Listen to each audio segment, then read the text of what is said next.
بسم اللہ الرحمن الرحیم۔ السلام علیکم۔ Welcome to my YouTube channel the story talent. حضرت زرار بن ازور ایک ایسے انسان تھے کہ اس دور میں دشمن ان کے نام سے کانپ اٹھتے تھے اور ان کی راہ میں آنے سے کتراتے تھے۔ جنگ ہوتی تھی تو سارے دشمن اور فوجی زرہ اور جنگی لباس پہن کر جنگ لڑتے تھے، لیکن آفرین حضرت زرار ذرہ تو درکنار اپنا کرتا بھی اتار دیتے تھے۔ لمبے بال لہراتے چمکتے بدن کے ساتھ جب میدان میں اترتے تھے تو ان کے پیچھے دھول نظر آتی تھی اور ان کے آگے لاشیں اتنی پھرتی تیزی اور بہادری سے لڑتے تھے کہ دشمن کی صفیں چیر کر نکل جاتے تھے۔ ان کی بہادری پر بے شمار مرتبہ حضرت خالد بن ولید کو تعریف کرنے اور انعام و اکرام دینے پر مجبور کیا۔ دشمنوں میں وہ ننگے بدن والے کے نام سے مشہور تھے۔ رومیوں کے لاکھوں کی تعداد پر مشتمل لشکر سے جنگ اجنادین جاری تھی۔ حضرت زرار حسب معمول میدان میں اترے اور صفے آرا دشمن فوج پر طوفان کی طرح ٹوٹ پڑے۔ اتنی تیزی اور بہادری سے لڑے کہ لڑتے لڑتے دشمن فوج کی صفیں چیرتے ہوئے مسلمانوں کے لشکر سے بچھڑ کر دشمن فوج کے درمیان تک پہنچ گئے۔ دشمن نے انہیں اپنے درمیان دیکھا تو ان کو نرغے میں لے کر بڑی مشکل سے قید کر لیا۔ مسلمانوں تک بھی خبر پہنچ گئی کہ حضرت زرار رضی اللہ تعالی عنہ کو قید کر لیا گیا ہے۔ حضرت خالد بن ولید نے اپنی فوج کے بہادر نوجوانوں کا دستہ تیار کیا اور حضرت زرار کو آزاد کروانے کے لیے ہدایات وغیرہ دینے لگے۔ اتنے میں انہوں نے ایک نقاب پوش سوار کو دیکھا جو گرد اڑاتا دشمن کی فوج پر حملہ آور ہونے جا رہا ہے۔ اس سوار نے اتنی تند خوئی اور غضبناکی سے حملہ کیا کہ اس کے سامنے سے دشمن پیچھے ہٹنے پر مجبور ہو گیا۔ حضرت خالد اس کے وار دیکھ کر اور شجاعت دے کر اش اش کر اٹھے اور ساتھیوں سے پوچھا کہ یہ سوار کون ہے، لیکن سب نے لا علمی ظاہر کی کہ وہ نہیں جانتے۔ حضرت خالد نے نوجوانوں کو اس سوار کی مدد کرنے کو کہا اور خود بھی مدد کرانے اس کی جانب لپکے۔ گھمسان کی جنگ جاری تھی۔ کبھی حضرت خالد بن ولید اس سوار کو نرغے سے نکلنے میں مدد کرتے اور کبھی وہ سوار حضرت خالد کی مدد کرتا۔ حضرت خالد اس سوار کی بہادری سے متاثر ہو کر اس کے پاس گئے اور پوچھا کون ہو تم؟ اس سوار نے جواب دینے کے بجائے اپنا رخ موڑا اور دشمنوں پر جارحانہ حملے اور وار کرنے لگا۔ موقع ملنے پر دوسری بار پھر حضرت خالد نے پوچھا اے سوار تو کون ہے؟ اس سوار نے پھر جواب دینے کے بجائے رخ بدل کر دشمن پر حملہ آور ہوا۔ تیسری بار حضرت خالد نے اس سوار سے اللہ کا واسطہ دے کر پوچھا کہ اے بہادر تو کون ہے؟ تو نقاب کے پیچھے سے نسوانی آواز آئی کہ میں زرار کی بہن خولہ بنت ازور ہوں اور اس وقت تک چین سے نہیں بیٹھوں گی جب تک اپنے بھائی کو آزاد نہیں کروا لیتی۔ حضرت خالد نے کہا کہ پہلے کیوں نہیں بتایا؟ تو کہنے لگی آپ نے منع کر دینا تھا۔ حضرت خالد نے کہا آپ کو آنے کی کیا ضرورت تھی؟ ہم تھے آزاد کروانے کے لیے۔ تو حضرت خولہ رضی اللہ تعالی عنہا نے جواب دیا کہ جب بھائیوں پر مصیبت آتی ہے تو بہنیں ہی آگے آیا کرتی ہیں۔ پھر مسلمانوں اور حضرت خولہ رضی اللہ تعالی عنہا نے مل کر حضرت زرار کو آزاد کروا کر دم لیا۔ حالانکہ خولہ بنت ازور کی اپنی شخصیت بھی کچھ کم باکمال نہ تھی، لیکن زرار بن ازور کی بہن ہونے کی وجہ سے بھی مزید شہرت ملی۔ زرار بن ازور رضی اللہ تعالی عنہ کا ذکر ملک شام کی فتوحات میں نمایاں طور پر ملتا ہے۔ حضرت زرار رضی اللہ تعالی عنہ والے واقعے کے کچھ ہی عرصہ بعد شام کے عیسائیوں نے اپنے ایک کمانڈر بولس اور اس کے بھائی بطرس کی قیادت میں مسلمانوں کہ ایک چھوٹے لشکر پر حملہ کر کے کچھ مسلمان خواتین کو گرفتار کر لیا، جن میں حضرت خولہ رضی اللہ تعالی عنہا بھی شامل تھی۔ گرفتار شدہ عورتیں قبائل عرب سے مقابلہ کرنے کی خوگر اور عادی تھی۔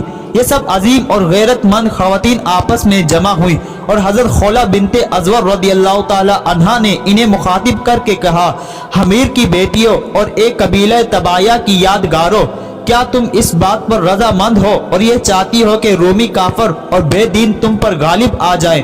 تم ان کی لونڈیاں اور باندیاں بن کر رہو۔ کہاں گئی تمہاری وہ شجاعت اور کیا ہوئی تمہاری وہ غیرت مند جس کا چرچا عرب کی لونڈیوں میں اور جس کا ذکر عرب مجلسوں میں ہوا کرتا تھا؟ افسوس میں تمہیں غیرت و اہمیت سے خالی اور شجاعت و برات سے دور دیکھ رہی ہوں۔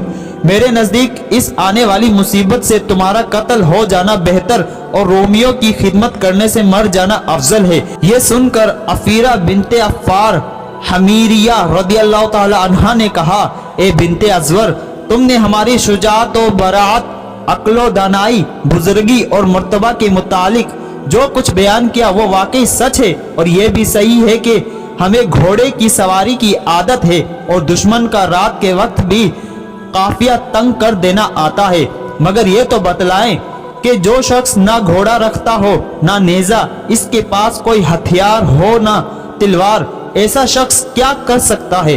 آپ کو معلوم ہے کہ ہمیں دشمن نے اچانک گرفتار کر لیا، ہمارے پاس اس وقت کوئی سامان نہیں، ہم بکریوں کی طرح ادھر ادھر بھٹکتے پھر رہے ہیں۔ یہ سن کر حضرت خولہ رضی اللہ تعالی عنہا نے کہا، قبیلہ تبایا کی بیٹیوں، تمہاری غفلتوں کا کچھ ٹھکانہ ہے؟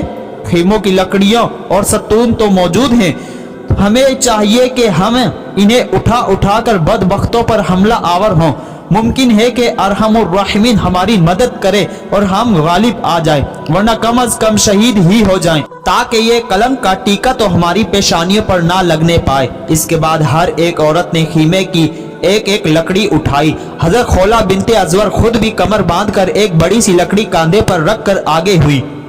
حضرت خولہ نے اپنی اس نسوانی فوج کو مخاطب کیا، اگر تم کمزور ہو گئی تو یاد رکھنا تمہارے سینوں کو نیزے توڑ دیں گے اور تمہاری گردنوں کو تلواریں کاٹ ڈالیں گی، تمہاری کھوپڑیاں اڑ جائیں گی اور تم سب یہی ڈھیر ہو کر رہ جاؤ گی۔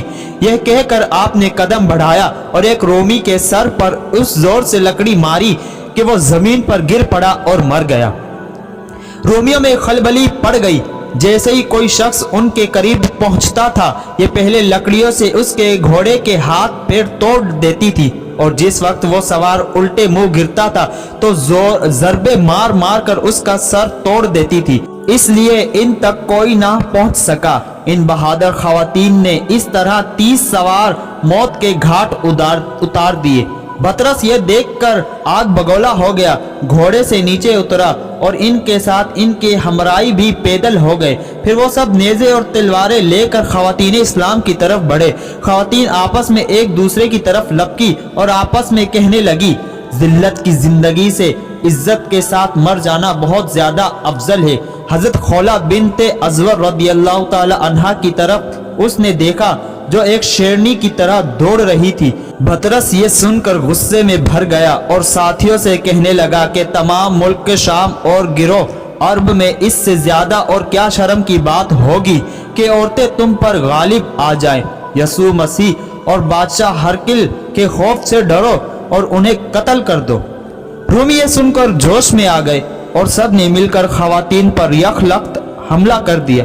خواتین اس شدید حملے کو صبر و استقامت سے برداشت کر رہی تھی کہ اسی دوران انہوں نے حضرت خالد بن ولید اور ان کے لشکر کو دیکھا جو گرد و غبار اڑاتا ہوا اب ان کی قریب پہنچ چکا تھا۔ مجاہدین کی تلواریں چمکتی ہوئی خواتین کو نظر آ رہی تھی۔ حضرت خالد بن کے لشکر نے اور اس کے واقعی خبر سن کر فوری مدد کے لیے آیا تھا، حملہ کر کے اپنی بہادر بہنوں کو بھیڑیوں کے نرغے سے چھڑا لیا۔ مسلمانوں اپنی تاریخ اٹھا کر پڑھو، تمہیں اپنے مسلمان ہونے پر رشک آئے گا۔ جزاک اللہ۔ جی دوستو، امید کرتا ہوں آج کا یہ واقعہ آپ کو بہت ہی پسند آیا ہوگا۔ ایسے مزید اسلامی واقعات، حکایتوں اور قصے اخلاقی کہانیاں دیکھنے اور سننے کے لیے میرے چینل دی اسٹوری ٹیلنٹ کو لازمی سبسکرائب کریں۔ شکریہ۔